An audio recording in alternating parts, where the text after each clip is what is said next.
ఒక అబ్బాయి వాటర్ క్యాన్లకు నీళ్లు పడుతూ ఉన్నాడు, కానీ ఉన్నట్టుండి ఆకాశం వైపునకి ఇలా తిరుగుతూ చూస్తున్నాడు. అదే అల్లాహ్ సుబ్హానహు వ తఆలా అంటున్నాడు, ఎప్పుడైతే మీపై నియమించబడి ఉన్న మృత్యుదూత మీ ప్రాణాలను తీసుకోవడానికి వస్తాడో అప్పుడు మీరు అల్లాహ్ వైపునకు మరలిపోవలసిన సమయం ఆసన్నమైంది అని మీరు తెలుసుకుంటారు.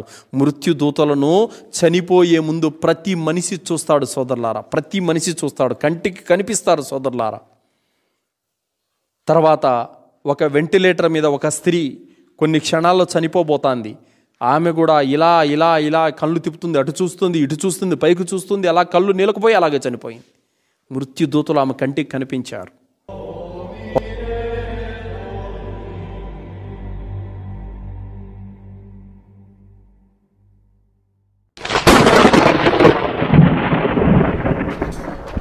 సర్వ ప్రశంసలు సకల పొగడుతలు సర్వలోకాలకు సృష్టికర్త పరమ పవిత్రుడు పరిశుద్ధుడైనటువంటి అల్లాహ్కు మాత్రమే శోభిస్తాయి. అల్లాహ్ ఆయన తప్ప మరొక ఆరాధ్య దైవం ఎవడూ లేడు. సకల చరాచర సృష్టికి మూలాధారం అయిన ఆయన సజీవుడు, నిత్యుడు, అనంతుడు. అంతిమ దైవ ప్రవక్త ముహమ్మద్ రసూలుల్లాహ్ సల్లల్లాహు అలైహి వసల్లం వారిపై, గతించిన ప్రవక్తలందరిపై, ప్రవక్త సల్లల్లాహు అలైహి వసల్లం వారి ఉమ్మత్తులో సమస్త విశ్వాసులందరిపై అల్లాహ్ యొక్క శాంతి శుభాలు ఎల్లవేళలా కురియుగాక. ఆమీన్. సోదరులారా, నేటి జుమ్మా యొక్క ప్రసంగం, దైవదూతలు మనిషి యొక్క ప్రాణం ఎలా తీస్తారో తెలుసా అనే అంశం గురించి ఇన్షాల్లా నేను మీ ముందు తెలియజేస్తాను. సోదరులారా, మనలోని ప్రతి ఒక్కరు కూడా ఏదో ఒక రోజు ఎప్పుడో ఒకసారి ఖచ్చితంగా మృత్యువుకు గురవుతారు. ఈ భూమండలం మీద చావని వాడంటూ, చావు లేని వాడంటూ ఎవరూ ఉండరు. ఏ ప్రాణి కూడా చావు లేకుండా సజీవంగా ఎల్లప్పుడూ ఉండటం అనేది అసంభవం. పుట్టినటువంటి ప్రతి ప్రాణి కూడా తప్పనిసరిగా మరణించవలసిందే. అయితే అల్లాహ్ సుబ్హానహు వ తఆలా ముస్లిములను ఉద్దేశించి అల్లాహ్ తాలా అంటున్నాడు, సూరే ఆల్ ఇమ్రాన్ 102 ఆయతులు అల్లాహ్ తాలా అంటున్నాడు, యా అయ్యుహల్లదీన ఆమనుత్తకుల్లాహ హక్క తుకాతిహి వలా తమూతున్న ఇల్లా వ అంతుం ముస్లిమూన్. ఓ విశ్వసించిన ప్రజలారా, అల్లాహ్కు ఎంతగా భయపడాలో అంతగా భయపడండి. మీరు మరణిస్తే ముస్లిములుగానే మరణించండి అని అల్లాహ్ సుబ్హానహు వ తఆలా తెలియజేస్తున్నాడు. ముస్లిములుగానే మరణించండి, ముస్లిములు కాకుండా మీరు మరణించొద్దు అని అల్లాహ్ తాలా అంటున్నాడు. ఎవరైతే ముస్లిములుగానే మరణిస్తారో వారికి మరణం మొదలుకొని స్వర్గానికి చేరుకునేంత వరకు ప్రతి ఘట్టము కూడా సులభతరంగానే ఉంటుంది. ఎవరైతే ముస్లింగా కాకుండా ముష్రికుగా, కాఫిర్గా చనిపోతారో వారికి అడుగడుగున ఆటంకాలే ఎదురవుతాయి. అడుగడుగున అనేక సమస్యలు, ఇబ్బందులు అతను ఎదుర్కోవలసి ఉంటుంది. మరణంతో ఒక మనిషి ఇహలోక బంధాలు, బాంధవ్యాలు అన్నీ కూడా తెగిపోతాయి సోదరుడు. అల్లాహ్ సుబ్హానహు వ తఆలా మనిషికి ఏ ప్రాణాన్ని అయితే ఇచ్చాడో ఆ ప్రాణాన్ని ఎప్పుడైతే ఆయన తీసేసుకుంటాడో అప్పటితో ఈ ప్రపంచంతో తనకున్న సంబంధాలన్నీ తెగిపోతాయి. ఎప్పుడైతే అల్లాహ్ సుబ్హానహు వ తఆలా మానవుని ఈ భూలోకానికి పంపించాడో అప్పుడు అమ్మ, నాన్న, భార్య, బిడ్డలు, అక్క, చెల్లి, అన్నదమ్ములు, బావ, బామర్దులు ఇవన్నీ కూడా బంధాలన్నీ ఏర్పడ్డాయి. ఎప్పుడైతే ఒక మనిషి చనిపోతాడో, ఎప్పుడైతే ఒక మనిషి మృత్యువుకు గురవుతాడో అప్పుడు అతని భార్య వితంతు అవుతుంది, అతని బిడ్డలు అనాథలైపోతారు, అతని తల్లిదండ్రులు దిక్కులేని వారైపోతారు. అతని మరణంతో ఎన్నో బంధాలు అనేవి తెగిపోతాయి. కావున ఇహలోకంలో ఏ మానవుడు కూడా శాశ్వతంగా ఈ భూమండలం పైన నివసించడానికి అల్లాహ్ ఎవరిని కూడా పుట్టించలేదు. ప్రతి ప్రాణి కూడా మృత్యువుకు గురి కావలసి ఉంది. అల్లాహ్ రబ్బుల్ ఆలమీన్ ఖురాన్ గ్రంథంలో తెలియజేస్తున్నాడు. 3వ సూర 185వ వాక్యంలో అల్లాహ్ అంటున్నాడు, కుల్లు నఫ్సిన్ జాయికతుల్ మౌత్. ప్రతి ప్రాణి కూడా మృత్యువు రుచి చూడవలసి ఉంది అని అల్లాహ్ సుబ్హానహు వ తఆలా తెలియజేశాడు. ఏ ప్రాణి కూడా చనిపోకుండా ఉండదు, ప్రతి ప్రాణి కూడా చనిపోవలసిందే. అయితే సోదరులారా, మనిషి యొక్క చావు ఏ విధంగా ఉంటుందంటే మనిషి ప్రాణం పోయే విధానం ఒక విధంగా ఉంటుంది.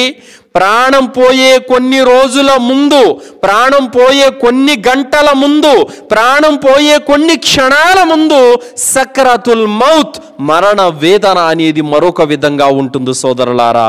అయితే ఈ మరణ వేదన అనేది విశ్వాసులకు ఒక విధంగా ఉంటుంది, అవిశ్వాసులకు ఒక విధంగా ఉంటుంది. అంటే ఎవరైతే షిర్కు చేయకుండా అల్లాహ్ను మాత్రమే విశ్వసించి అల్లాహ్ను మాత్రమే ఆరాధించాడో అలాంటి ముస్లిం ఎలాంటి భయము చీకు చింత లేకుండా అల్హమ్దులిల్లా ప్రతి ఘట్టాన్ని కూడా సులభతరంగా దాటుకొని స్వర్గాన్ని చేరుకోగలుగుతాడు. ఎవరైతే అల్లాహ్తో సాటి కల్పించారో, షిర్కుకు పాల్పడ్డారో, ఆరాధన చేయలేదో అలాంటి వారందరూ కూడా తన మరణం మొదలుకొని నరకాన్ని చేరుకునేంత వరకు కూడా అడుగడుగున అతనికి సమస్యలు ఎదురవుతూ ఉంటాయి. అయితే సక్రతుల్ మౌత్, మరణ మైకం అనేది అంటే చావుకు కొన్ని రోజులు, కొన్ని గడియల, కొంత సమయం ముందు ఎదురయ్యేటటువంటి సందర్భం ఎలా ఉంటుందంటే అల్లాహ్ సుబ్హానహు తఆలా 50వ సూర 19వ వాక్యంలో అల్లాహ్ అంటున్నాడు, వజాఅత్ సక్రతుల్ మౌత్ బిల్ హక్ ذلك ما كنت منه تحيد. మరణ మైకం అనేది సత్య సమేతంగా రానే వచ్చింది. ఓ మానవుడా, నువ్వు దేన్ని చూసి బెదిరిపోతున్నావో ఆ చావు ఇదే అని అల్లాహ్ సుబ్హానహు తఆలా అంటున్నాడు.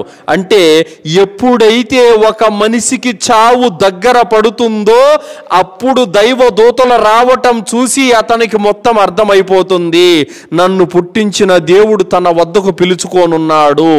నాకు ఏ దేవుడైతే ప్రాణం పోసి భూమండలం మీదకి వదిలిపెట్టాడో ఆ దేవుడే తన వైపునకు నన్ను పిలుచుకోనున్నాడు అన్నటువంటి విషయము అతనికి అర్థమైపోతుంది. సోదరులారా, ఆ మరణ వేదన అనేది, మరణ మైకం అనేది ఏ విధంగా ఉంటుందంటే అతని శరీరంలో విపరీతమైనటువంటి బాధ కలుగుతుంది, విపరీతమైనటువంటి నొప్పి కలుగుతుంది.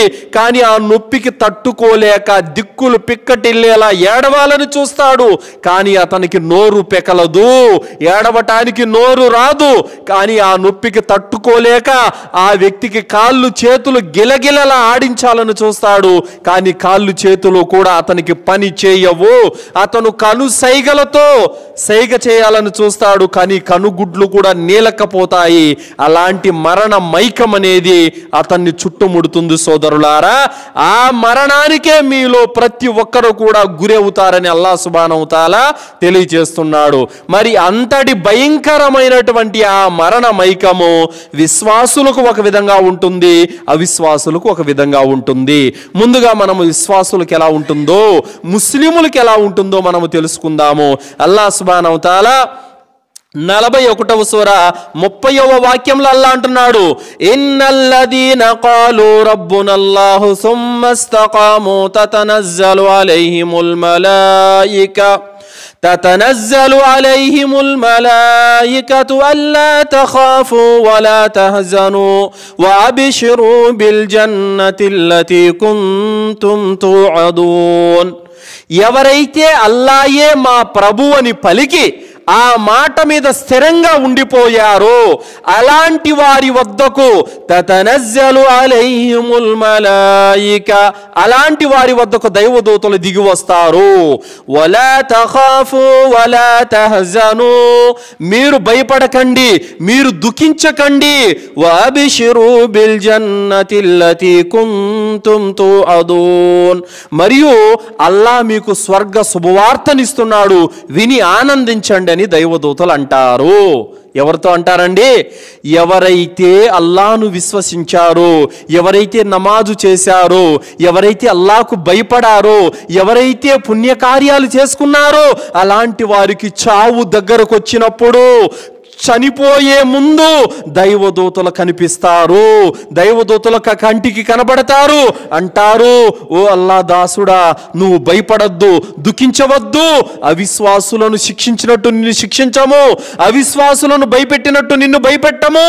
ఇదిగో నువ్వు అల్లాహ్ను విశ్వసించావు కాబట్టి అల్లాహ్ నీకు జన్నతు శుభవార్తనిస్తున్నాడు, స్వర్గ శుభవార్తనిస్తున్నాడు.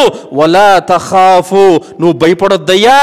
వలా తహజను, నువ్వు దుఃఖించొద్దు, నీకేం భయం లేదు, మీకు ఈ లోకంలో మేము ఏ విధంగా స్నేహితులుగా ఉన్నామో పరలోకంలో కూడా అలాగే మీకు స్నేహితులుగా ఉంటామని దైవదూతలు విశ్వాసికి, ఒక ముస్లింకి శుభవార్తనిస్తారు. అల్హమ్దులిల్లా. చనిపోయే ముందు ఒక ముస్లింకు భయం అక్కర్లేదు, ఒక ముస్లింకు చీకు చింత అక్కర్లేదు. ఎందుకంటే దైవదూతలు, మృత్యుదూతలు అల్హమ్దులిల్లా గుడ్ న్యూస్, శుభవార్తను అందిస్తారు. అల్హమ్దులిల్లా. ఆ గుడ్ న్యూస్ వినగానే అతను మనసు ఆతృత పడుతుంది. ఎప్పుడెప్పుడు నేను నా ప్రభువును కలుసుకోవాలన్నటువంటి ఆతృత, ఆత్మ సంతృప్తి, తపన అనేది అతనిలో ఉంటుంది. సోదరులారా, ఇది అల్లాను విశ్వసించినటువంటి యొక్క విశ్వాసికి దక్కేటటువంటి గౌరవం. అల్హమ్దులిల్లా. కావున అందుకే అల్లాహ్ తాలా ఏమంటున్నాడు, వలా తమూతున్న ఇల్లా వఅంతుం ముస్లిమూన్, మీరు చనిపోతే ముస్లిములుగానే చనిపోండి.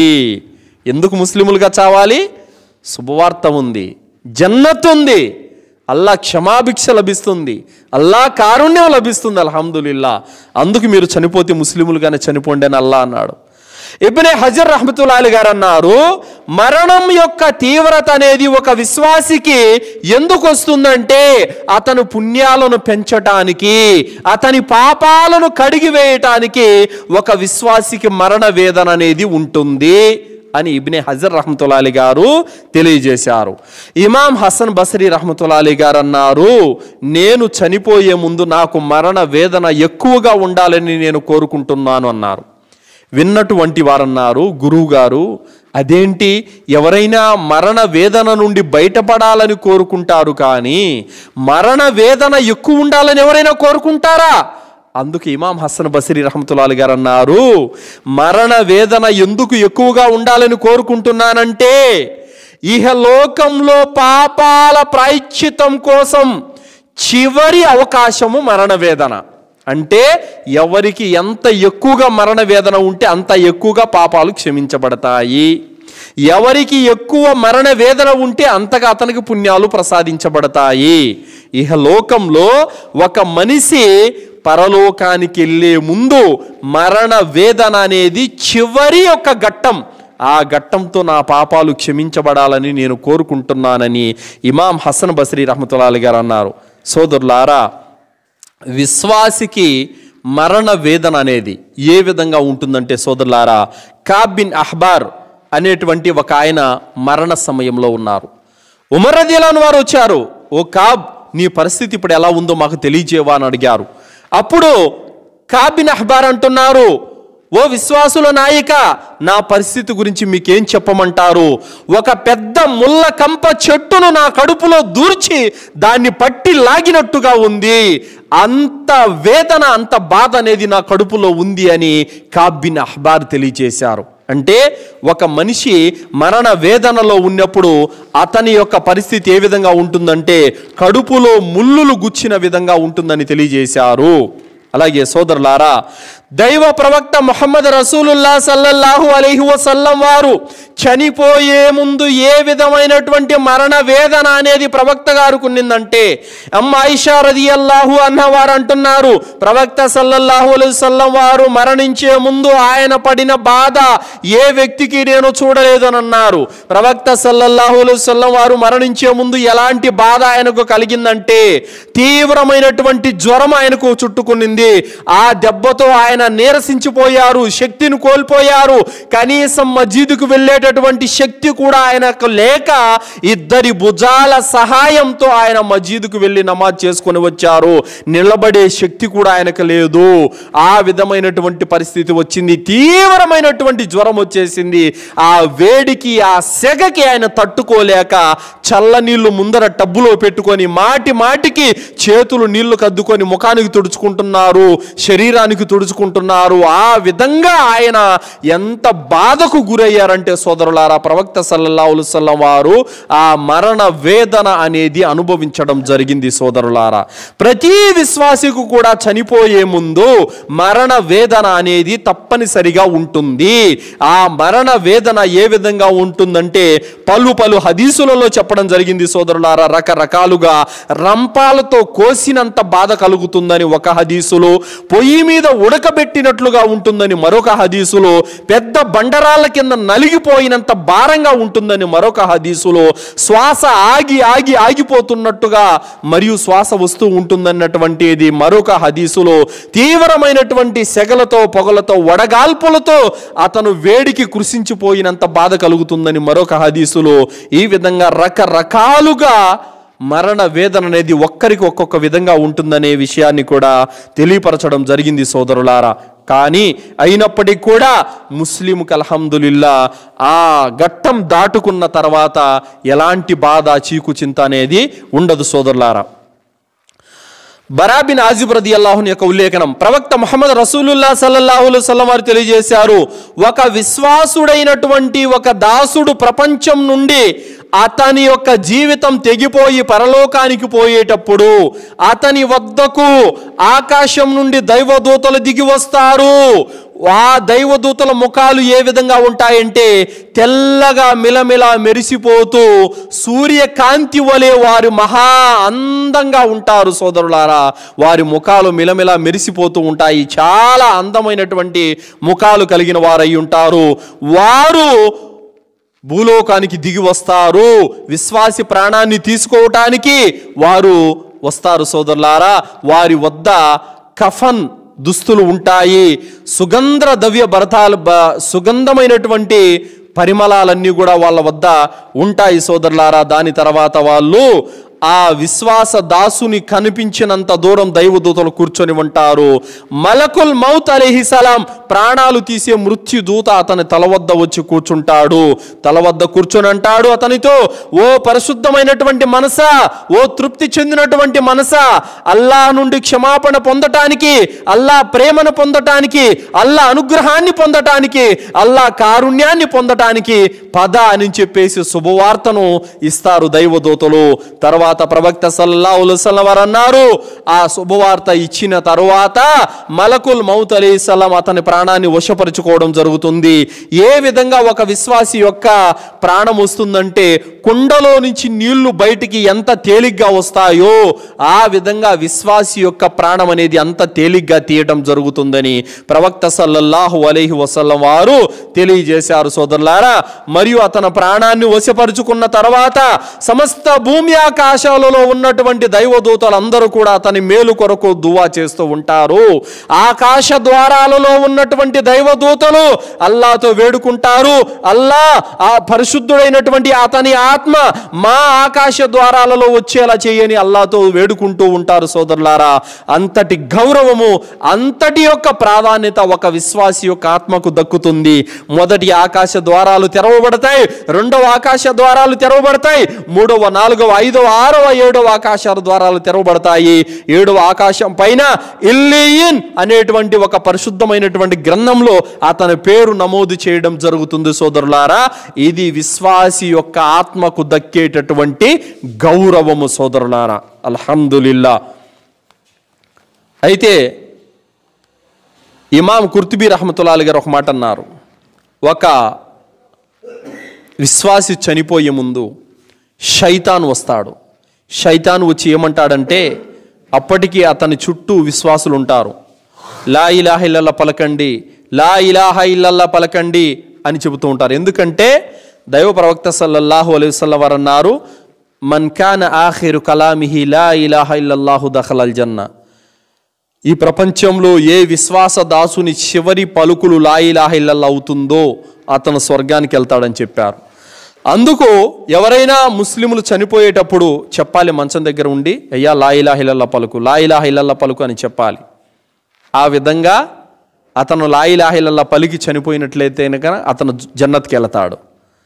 ఆ విధంగా శైతాన్ వస్తాడు. శైతాన్ వచ్చి ఏమంటాడంటే, యూద మతము సరైనది, క్రైస్తవ మతం సరైనది, మీరు యూదునుగా చనిపోండి, క్రైస్తవునిగా చనిపోండి, మీకు అల్లా దగ్గర జన్నత్ వస్తుందంటాడు. కానీ బలహీనమైన విశ్వాసి అయితే గనక సైతాన్ మాట వింటాడు, విని లొంగిపోయి మార్గభ్రష్టుడైపోతాడు. ప్రవక్త సల్లల్లాహు అలైహి వసల్లం వారు అన్నారు, ఒక విశ్వాసి మొదటి నుంచి విశ్వాసి చేసే కర్మలు చేస్తూ ఉంటాడు, విశ్వాసి చేసే కర్మలు సంపాదించుకుంటాడు, ఆరాధనలు చేస్తాడు, విశ్వాసం మీద ఉంటాడు.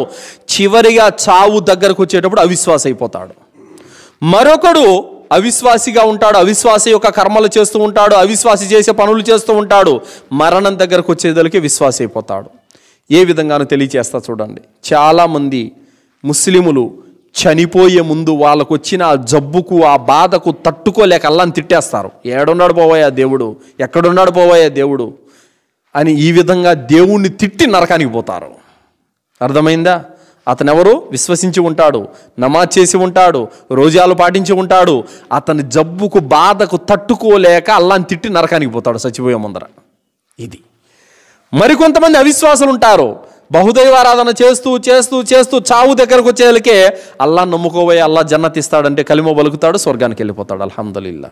ఆ విధంగా శైతాను కూడా మీలో ఒకరి దగ్గరకు వచ్చేసి, నువ్వు అల్లాని నమ్ముకున్నావు, నీకేం ఉరిగింది, నువ్వు విడిచిపెట్టు, యూద మతాన్ని నమ్ముకో, లేకపోతే ఆయన నమ్ము, ఈయన నమ్ము, చర్చికి పోదాంరా, అడిగి పోదాంరా, దర్గాకి పోదాంరా అని పిలుస్తారు. వాడు నమ్ముకుంటాడు, నరకానికి పోతాడు. కావున చెబుతున్న మాట ఏమిటంటే సోదరులారా, విశ్వాసం అనేది స్థిరంగా ఉంటే గనక లా ఇలాహ ఇల్లల్లా అనే కలిమా మీదనే కన్ను మూస్తాడు. సోదరులారా, బలహీనమైనటువంటి విశ్వాసం కలిగినటువంటి వారు చివరి సమయంలో నరకానికి పోయే ఆస్కారం ఉంది. కావున విశ్వాసంపై స్థిరంగా ఉండాల్సిన అవసరం ఉంది. మరి అయితే అవిశ్వాసికి దైవదూతలు ప్రాణాలు తీసేటప్పుడు వాళ్ళ స్థితి ఎలా ఉంటుందో తెలుసా? అల్లాహ్ సుబ్హానహు వ తఆలా ఖురాన్ గ్రంథంలో అంటున్నాడు, قل يتوفاكم ملك الموت الذي وكل بكم ثم إلى ربكم ترجعون.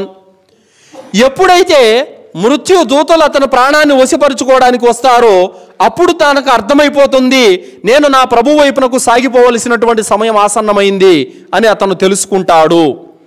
అయితే అవిశ్వాసి యొక్క పరిస్థితి ఎలా ఉంటుందని అల్లాహ్ సుబ్హానహు వ తఆలా ఖురాన్ గ్రంథంలో తెలియజేస్తున్నాడు. 75వ సూర 25 నుండి 30 వాక్యాల్లో అల్లాహ్ అంటున్నాడు, కల్లా ఇదా బలగతిత్ తరాకియ వకీల మన్ రాక్ వదన్న అన్నహుల్ ఫిరాక్ వల్తఫతిస్ సాకు బిస్సాక్ ఇలా రబ్బిక యౌమఇదినిల్ మసాక్.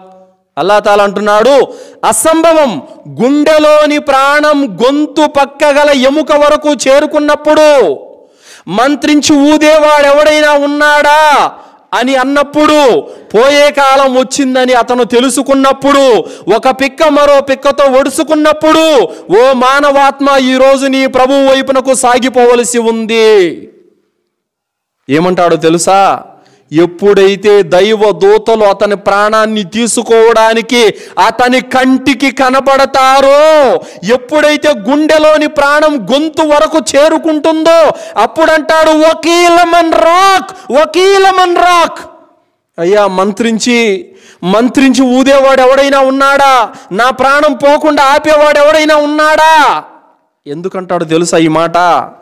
ఎప్పుడైతే ఆకాశం నుండి దైవదూతలు దిగి వచ్చారో, తమ కంటికి కనపడ్డారో, అప్పుడు అర్థమైపోతుంది, అరే నేను మోసపోయాను. ఇన్ని రోజులు రాళ్ళని, రప్పల్ని, విగ్రహాలని, చిత్రపటాలని, సమాధులను, దర్గాల్ని, దారాలు, తాయెత్తులు, మంత్రాలని నమ్ముకొని నా జీవితం అంతా నాశనం చేసుకున్నాను. కానీ ఇక్కడ చూస్తే వాస్తవం ఏమిటంటే అల్లాహ్ ఒక్కడే దేవుడు. వచ్చినటువంటి దైవదూతలు కూడా అల్లానే స్మరిస్తున్నారు. అల్లాహే నిజమైన దేవుడు, అల్లాహే నిజమైన ప్రభు అని ఇప్పుడు అర్థమైంది. అందుకంటున్నాడు, వకీలమన్ రాక్, ఎవరైనా సరే మంత్రించి ఊది నా ప్రాణాన్ని ఆపండయ్యా, ఇప్పుడు నేను అల్లాహ్ నమ్ముతాను, అల్లాహ్ నమ్ముకుంటాను, అల్లాహ్ని ఆరాధిస్తాను అంటారు. కానీ దైవదూతలు అతనికి గడువు ఇవ్వరు. అర్థమవుతుందా? ఎప్పుడైతే అల్లాహ్ తరపు నుండి మృత్యు దూతలు వస్తారో అప్పుడు మొత్తం పిక్చర్ అతని కళ్ళకు కనిపిస్తుంది. ఎవరు దేవుడు, ఎవరు దేవుడు కాదు అంటున్నారు ఈరోజు. అబ్బో, ఈరోజు వచ్చాడండి కొత్తగా చెప్పడానికి. ఎప్పటి నుంచో మా ముత్తాతల కాలం నుంచి వస్తుంది. ఈరోజు నువ్వు కొత్తగా చెప్తే మేము మారాలా? ఎప్పటి నుంచి లేదు, ఈరోజు కొత్తగా వచ్చిందా? ఇట్లాంటి మాటలు పలికేటటువంటి వారు చాలామంది ఉన్నారు సోదరులారా. వాళ్ళందరికీ ఎప్పుడైతే మృత్యు దూతలు వస్తారో అప్పుడు ఈ మాటలు అనరు ఇంకా, ఎందుకంటే సత్యం అర్థమైపోతుంది. కానీ చేతులు కాలిపోయిన తర్వాత ఆకులు పట్టుకుంటే ప్రయోజనం లేదు కదా. చచ్చిపోయే ముందర నేను అల్లాను దేవుడని నమ్ముతున్నానంటే ఏం లాభం లేదు. అలాంటప్పుడు ఫిరౌన్ కూడా అన్నాడు, సముద్రంలో మునిగిపోయేటప్పుడు చెప్పాడు, నేను కూడా అల్లాను మూసా హారూన్ల ప్రభు అయిన అల్లాను నమ్ముతున్నానన్నాడు. అల్లా తాలా ఏమన్నాడు? ఇప్పుడు నీ విశ్వాసం పనికిరాదు ఫిరౌన్ అని చెప్పాడు. కావున చావు దగ్గరకు వచ్చేటప్పుడు, ఇక చచ్చిపోయేటప్పుడు నేను అల్లా నమ్ముతున్నానంటే లాభం లేదు. కావున సోదరులారా, దైవదూతలు ఎప్పుడైతే కళ్ళకు కనిపిస్తారో అప్పుడు అర్థమైపోతుంది. అందుకంటాడు, మంత్రించి ఊదేవారు ఎవరైనా ఉన్నారా, నా ప్రాణాన్ని కాపాడండి, పోకుండా ఆపండి అని. ఇక్కడ మేం మంత్రిస్తాం, మేము బాగు చేస్తాం, చచ్చిపోయేవాడిని కూడా మంచం మీద లేచి నిలబెడతాం, మాకు శక్తులున్నాయి, మాకు జ్యోతిష్యం వచ్చు, మాకు అదొచ్చు ఇదొచ్చు, అంత్రాలు తంత్రాలు వేస్తాం, మంత్రిస్తాం, దిగదీస్తాం అనేటటువంటి వాళ్ళు చచ్చిపోయే ప్రాణాన్ని ఆపాలి. మరి ఆపగలుగుతారా? ఎవ్వడి వల్ల కాదు. ఈ భూమండలంలో ఎంతమంది మాంత్రికులు ఉన్నారో, ఎంతమంది జ్యోతిషకులు ఉన్నారో, ఎంతమంది మంత్రగాళ్ళు ఉన్నారో, అందరూ వచ్చినా కూడా ఒక్క ప్రాణం పోకుండా ఆపే శక్తి వాళ్ళకి లేదు. అల్లాహ్ చేతిలో ఉంది అది. అందుకే ఛాలెంజ్, మంత్రించి ఊదేవాడు ఎవడైనా ఉన్నాడంటే ఎవడు ఊదలేడు, ఎవడు ప్రాణాన్ని కాపాడలేడు, ఎవడు వల్ల కాదు అది. మరి వారికి ఎందుకు ఆ విధమైనటువంటి స్థితి కలుగుతుందనంటే అల్లాహ్ తాలా అన్నాడు, ఫలా సద్దక వలా సల్లా, వాళ్ళు సత్యాన్ని ధృవీకరించను లేదు, వలా సల్లా, నమాజు కూడా చేయలేదు. అంటే వారి వద్దకు ఏ సత్యాన్ని అయితే తీసుకొని బోధకులు వచ్చారో, అయ్యా మీరు చెప్తుంది సత్యమయ్యా, మీరు చెప్తుంది నిజమయ్యా, మేము నమ్ముతున్నాం, మేము ఆచరిస్తాం, మేము మారిపోయాం అని అనట్లేదు. అబ్బో బాగా చెప్పినావు పోయా బాబు అని చెప్పేసి మా దారి మాదే. ఫలా సద్దక్, వాళ్ళ సత్యాన్ని నమ్మలేదు, వలా సల్లా, నమాజ్ కూడా చేయలేదు, వలాకిన్ కజ్జబ వ తవల్లా, మరియు వాళ్ళు సత్యాన్ని ధిక్కరించి వెనుదిరిగిపోయాడు. ఏదైతే అయ్యా నమాజ్ చేయండి, పుణ్యం ఉంది, జన్నత్ ఉంది, రోజాలు పాటించ, ఎల్లెల్లవయ్యా బాగా చెప్పినావు కానీ మాకు పనులు ఉన్నాయని చెప్పేసి ముఖాన్ని తిప్పుకొని పోతారు కదా, వాళ్లకు రేపు అల్లాహ్ దగ్గర మహా కఠినమైనటువంటి శిక్ష ఉంటుంది సోదరులారా. బరా బిన్ ఆజిబ్ రదియల్లాహు అన్హు ఉల్లేఖనం, ప్రవక్త ముహమ్మద్ రసూలుల్లాహ్ సల్లల్లాహు అలైహి వసల్లం వారు అన్నారు, అవిశ్వాసి యొక్క ప్రాణాన్ని తీసేటప్పుడు, ఒక అవిశ్వాసి యొక్క ప్రాణాన్ని తీసుకోవటానికి ఆకాశం నుండి దైవదూతలు దిగి వస్తారు. వాళ్ళు దిగి వచ్చి వాళ్ళు మనిషికి కంటికి కనిపించినంత దూరం దైవదూతలు కూర్చుంటారు. మరియు మలకుల్ మౌత్ అలైహిస్సలాం వచ్చి తల వద్ద కూర్చుంటాడు. కూర్చొని అంటాడు, ఓ దురాత్మ, ఓ నీచమైన మనసా, పద, ఈరోజు నీ ప్రభు యొక్క ఆగ్రహం ఎలా ఉంటుందో చూద్దువు గాని, నీ ప్రభు యొక్క కోపం ఎలా ఉంటుందో చూద్దువు గాని, పద. సోదరులారా, ఎవరైనా సరే మీ వద్దకు ఒక కానిస్టేబుల్ వచ్చి, మా సారు పిలుస్తున్నాడు, సిఐ సారు పిలుస్తున్నాడు, నీకుంది పద అని చెప్తే మీ గుండెలు ఎలా ఉంటాయి? మృత్యుదూతలు, ప్రాణాలు తీసే దైవదూతలు వచ్చి అల్లా ఆగ్రహం ఎలా ఉంటుందో చూపిస్తా పద అని అంటే మీకు ఎలా ఉంటుందో ఒకసారి ఆలోచించండి. మామూలు విషయం కాదు సోదరులారా, తమాషా విషయం కాదు ఇది. ఏ వ్యక్తి అయితే అల్లాహ్ను నమ్మలేదో, ఏ వ్యక్తి అయితే నమాజులు ఎగ్గొట్టాడో, ఏ వ్యక్తి అయితే రోజాలు ఎగ్గొట్టాడో, ఏ వ్యక్తి అయితే ఖురాన్ చదవలేదో, ఏ వ్యక్తి అయితే జిక్ర్ చేయలేదో, ఏ వ్యక్తి అయితే ఉమ్రా హజ్జులు చేయలేదో స్తోమత ఉండి కూడా, అలాంటి ప్రతి ఒక్కరికి వినాశనం ఉంది సోదరులారా. జీవితం అంటే ఆశామాష తమాషా, ఏదో ఆడుకోమనో ఎంజాయ్ చేయమనో ఆట పాటల్లో మునిగి తేలమనో అల్లా తాలా ఇవ్వలేదు. ఈ జీవితాన్ని ఒక పరీక్షను ఇచ్చాడు అల్లా సుబ్హానహు తాలా. ఈ పరీక్షలో పాస్ అయినటువంటి వాడికి జన్నతు, ఆయన చెప్పినట్టుగా జీవితం గడిపిన వాడికి జన్నతు. కానీ మన జీవితం అంతా ఈ సినిమాలలోను, శిఖాలలోను, ఫోన్లలోను, ఈ తాగడంలోను, ఆడడంలోను, ఎగరడంలోనే జీవితం అంతా నాశనం చేసుకున్నాము. చచ్చిపోయే ముందు మృత్యు దూతలు వచ్చి నీ జీవితాన్ని అంతా నాశనం చేసుకున్నావు కదరా, పద అల్లా దగ్గర నీకుందనంటే అప్పుడు మీ పరిస్థితి ఏమిటి? తర్వాత ఆ దైవదూతల చేతుల్లో కఫన్ తీసుకుని వస్తారు. వారి వద్ద దుర్గంధభరితమైనటువంటి కఫన్ ఉంటుంది సోదరులారా. ఆ దైవదూతల ముఖాలు ఎంత వికృతాకారంగా ఉంటాయంటే, నల్లగా మాడిపోయినటువంటి ముఖాలతో అతి భయంకరంగా, అతి క్రూరంగా వారి యొక్క ముఖాలు ఉంటాయి. వారిని చూస్తేనే సగం చేస్తాడు భయపడిపోయి. అంత వికృతాకారంగా దైవదూతలు, అంత భయంకరంగా వాళ్ళ ముఖాలు ఉంటాయి సోదరులారా. మరి ఇందాక విశ్వాసికి పున్నమి చంద్రుని వలె మిలమిల మెరుస్తున్నటువంటి తేజోవంతమైనటువంటి అందమైనటువంటి ముఖాలు కలిగిన దైవదూతలు వస్తున్నారు విశ్వాసి ప్రాణం తీసుకోవడానికి. మరి అవిశ్వాసి ప్రాణం తీసుకోవడానికి అతి భయంకరమైనటువంటి వికృతాకారం కలిగినటువంటి ముఖాలు కలిగిన దైవదూతలు. వారి ముఖాలు చూడగానే అవిశ్వాసి బెంబేలెత్తిపోతాడు. సోదరులారా, తన ప్రాణం బయటికి రావడానికి ఒప్పుకోదు సోదరులారా. కానీ అల్లాహ్ సుబ్హానహు వ తఆలా ఏమంటున్నాడు తెలుసా? వన్నాజియాతి గర్క. అల్లాహ్ తాలా ఏమన్నాడు? వన్నాజియాతి గర్క.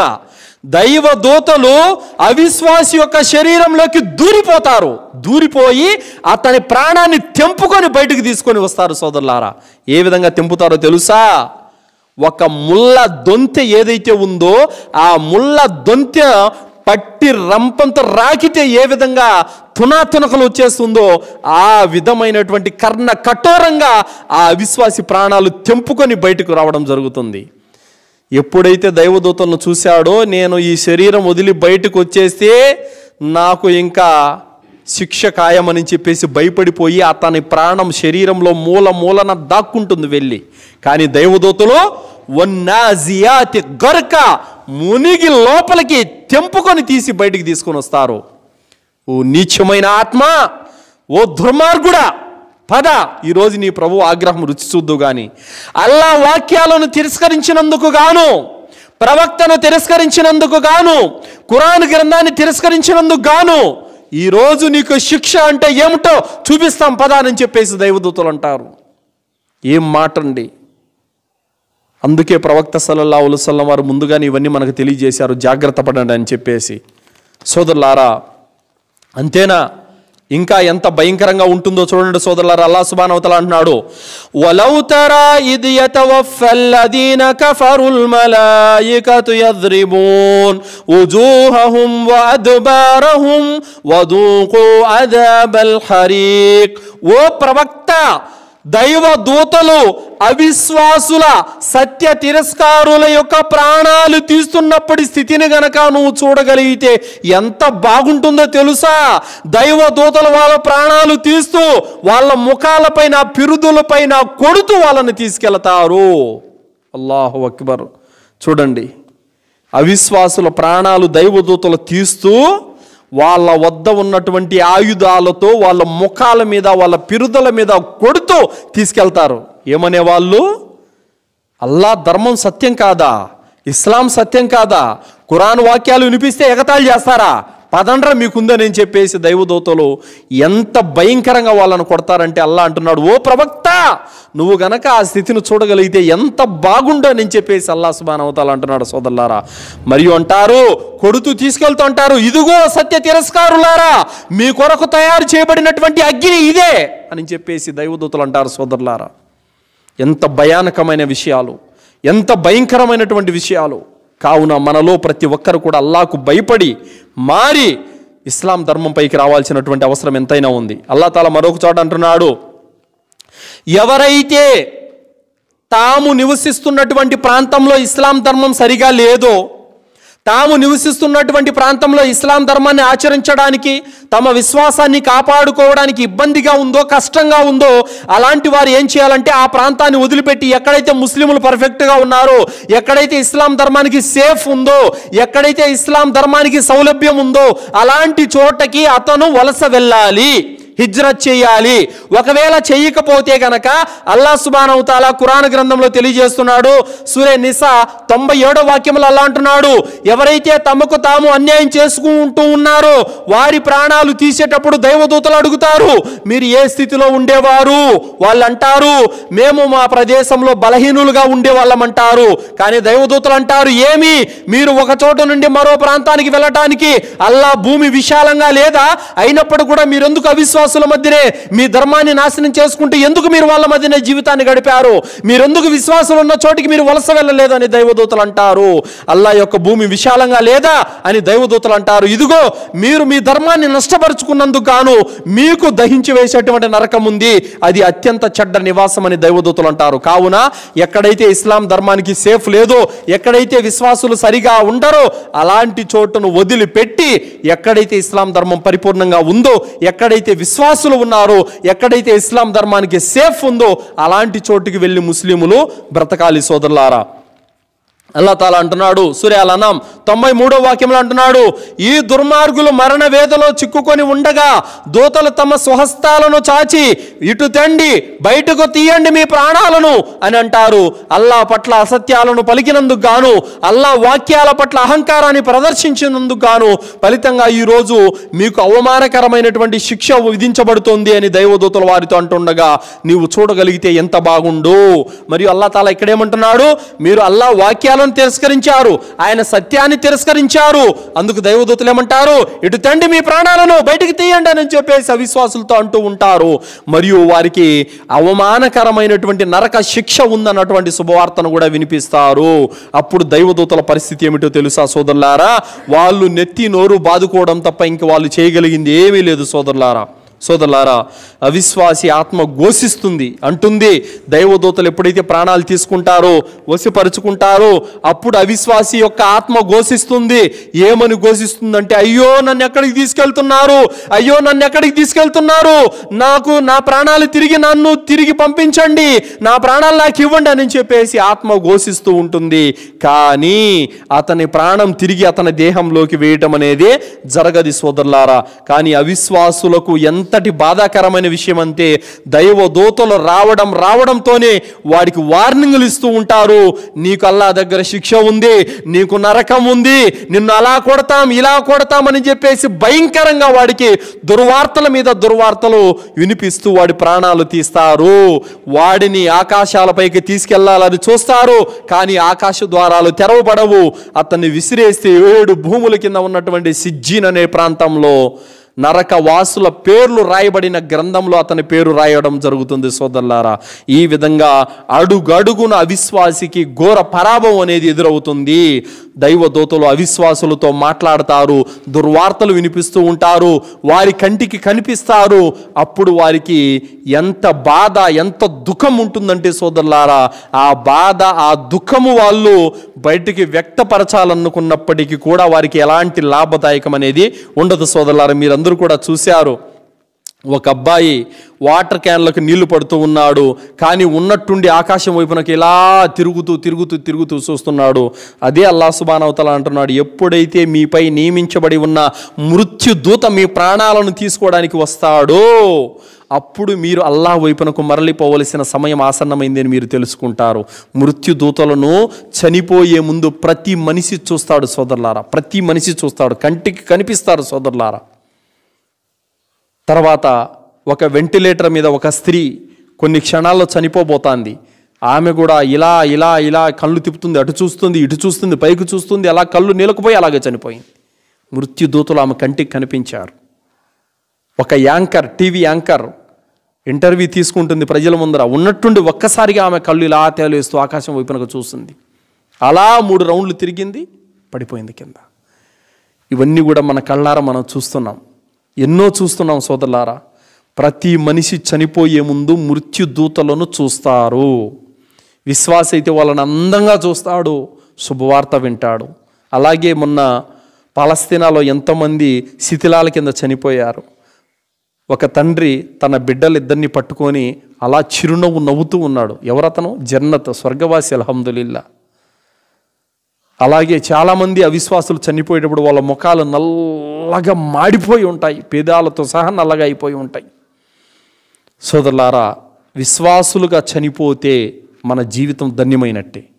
అవిశ్వాసులుగా చనిపోతే చావు లేని నరకం సోదరులారా. చచ్చిపోవాలన్నా కూడా చావు రాదు, ఇంకా చావు లేనటువంటి నరకం. కావున సోదరులారా, ముస్లిములుగా ఉండి విశ్వసించి సదాచరణ చేసి చనిపోతే గనక అల్లాహ్ సుబ్హానహు వ తఆలా దగ్గర శుభవార్త అనేది ఉంది సోదరులారా. ఎవరైతే అవిశ్వాసులుగా చనిపోతారో, విశ్వసించకుండా, అల్లాను సరిగా నమ్మకుండా, ఆరాధన సరిగా చేయకుండా, ఇస్లాంతో సంబంధం లేకుండా, హలాల్ హరాం అంటే ఏమిటో పాటించకుండా, నా జీవితం నన్ను ఇష్టం నన్ను ఎవడో అడిగేదన్న విధంగా బతికితే కనుక అలాంటి వాడిని ఈ లోకంలో ఎవరు ఏమన్నారు, కానీ అల్లాహ్ దగ్గర మాత్రం అలాంటి వాడిని కాపాడేవాడు ఎవ్వడు లేడు సోదరులారా. కావున ఈ జీవితం అనేది తాత్కాలికం, క్షుణభంగురం, గాల్లో దీపం లాంటిది, నీటి మీద బుడగ లాంటిది. ఎప్పుడు ఎక్కడ ఎగిరిపోతుందో ఎవడికి తెలియదు సోదరులారా. కావున కోట్లు సంపాదించినా లక్షలు సంపాదించిన, మన విజయవాడలో కోట్లు సంపాదించినటువంటి వాళ్ళు కూడా హెలికాప్టర్లో పడుతున్న అన్నం ప్యాకెట్ కోసం చేయి చాచినటువంటి సందర్భాలు మీరు అందరూ చూశారు. డబ్బులు ఎవరికి శాశ్వతం కాదు సోదరులారా.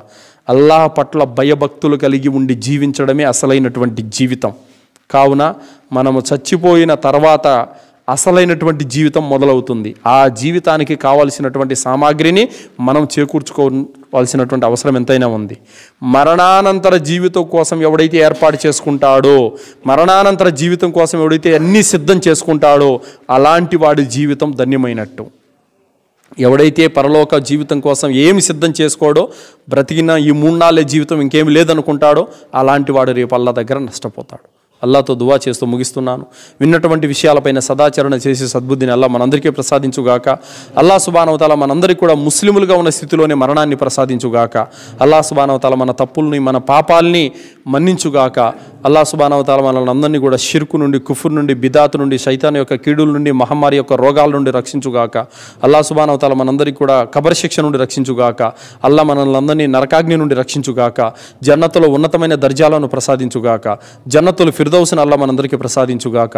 ఖురాన్ హదీస్ వెలుగులో జీవితం గడిపే భాగ్యాన్ని ప్రసాదించుగాక. బ్రతికిన నాళ్ళు స్వచ్ఛమైన తౌహీదుపై జీవితం గడిపే భాగ్యాన్ని అల్లా మనందరికీ ప్రసాదించుగాక. ఆమీన్. వాఖిరు దవానా అల్హమ్దులిల్లాహి రబ్బిల్ ఆలమీన్. బారకల్లాహు లనా వలకుం ఫిల్ ఖురానిల్ అదీమ్ వస్తగ్ఫిరుల్లాహి వలిసైరిల్ ముస్లిమీన్ ఇన్నహు తఆలా జవాదుల్ కరీం.